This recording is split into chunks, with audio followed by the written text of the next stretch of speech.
Hello, hello, hello, hello, dear friend. Dobré ráno, drazí přátelé. Let's move on with verse 32. Pokračujme 32. veršem. For God has proved his love by giving us his greatest treasure, the gift of his son. Neboť Bůh dokázal svou lásku tím, že nám dal svůj největší poklad, dar svého syna. A jelikož jej Bůh dobrovolně obětoval jako oběť za nás za všechny,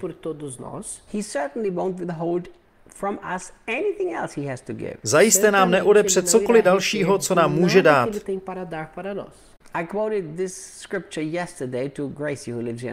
Včera jsem tento verš citoval Grace, která žije v našem domě,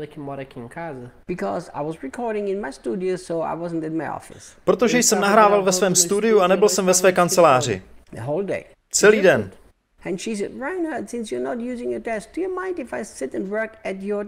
A Grace se mě zeptala, když dnes nejsi u svého stolu, mohla bych se tam posadit a pracovat? Řekl jsem mi samozřejmě. Později za mnou opět přišla. Because my desk is set up with all the different chargers for all the different, all the different whatever, technical devices. Na mém stole je totiž mnoho různých nabíječek pro různé zařízení. A ona za mnou přišla a ptá se mě, Reinharde, nebude ti vadit, když použiji tvou nabíječku? A já jsem se na ní podíval a říká mi, Grace, jak se vůbec na to můžeš ptát? A v mysli mi okamžitě naskočil ten verš.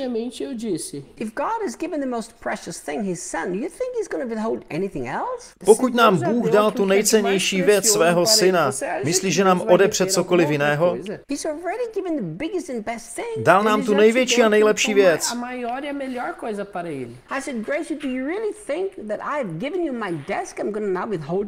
A proto jí říkám, Grace, když jsem ti dal k dispozici svůj stůl, myslíš, že ti odepřu nabíječku?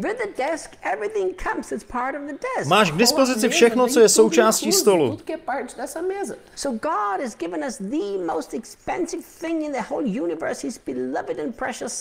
Bůh nám dal tu nejdražší věc ve vesmíru, svého milovaného a drahého syna.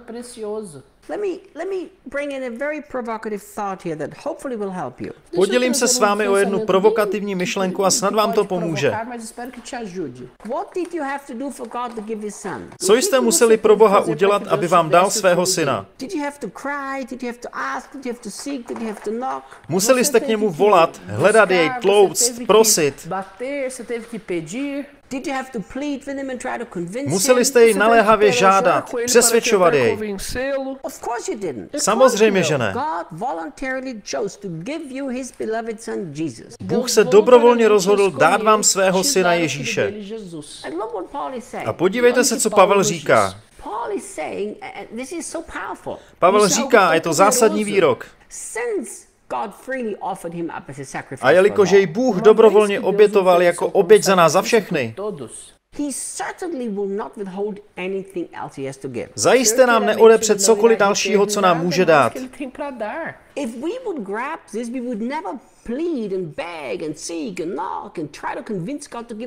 Kdybychom tuto pravdu opravdu pochopili, pak bychom na Boha nenaléhali a nesnažili se ji přesvědčovat, aby nám cokoliv dal.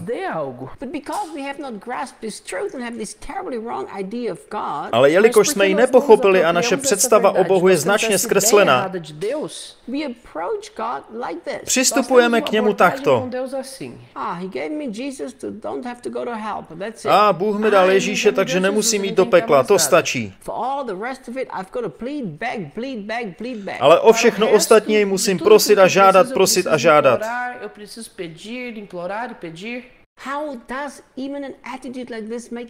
Jak může takový postoj vůbec dávat smysl?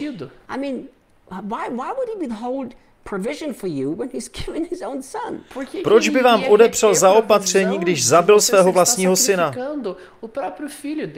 Why would he withhold anything that is part of a victorious life if he's given the most precious thing, his son?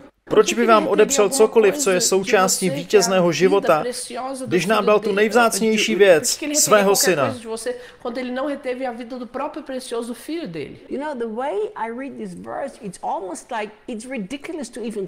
Když čtu tento verš, tak si říkám, že je vůbec absurdní na to pomyslet.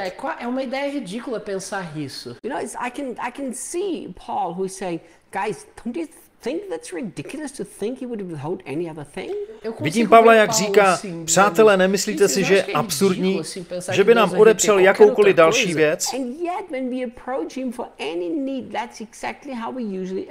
A přesto, když před Boha předstupujeme s jakoukoliv další potřebou, tak přesně takto se chováme. Představuji si, jak anděle kroutí hlavou.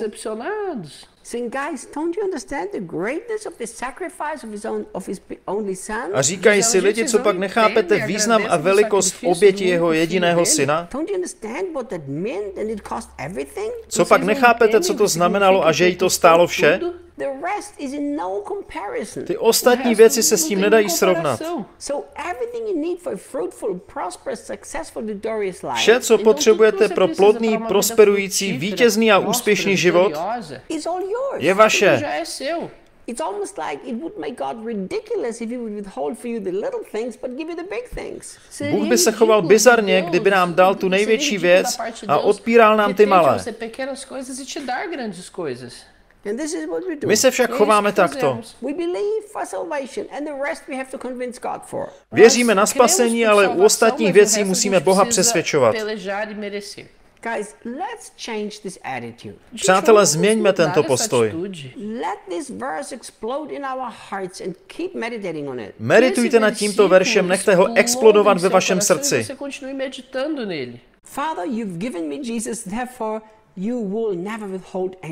Otče, ty jsi mi dal Ježíše a proto mi neodepřeš žádnou jinou věc. In him I have wisdom. V něm je moje moudrost. In him I have strength. V něm je moje síla. In him I have victory. V něm je moje vítězství. In him I have provision. V něm je moje zaopatření. In him I have everything I will ever v něm mám vše, co budu kdy potřebovat. And there's no way that you will ever withhold anything. A neexistuje důvod, proč by si mi cokoliv odepřel. Because that's not how you are. Protože takový ty nejsi. See you guys tomorrow. Uslyšíme se zítra.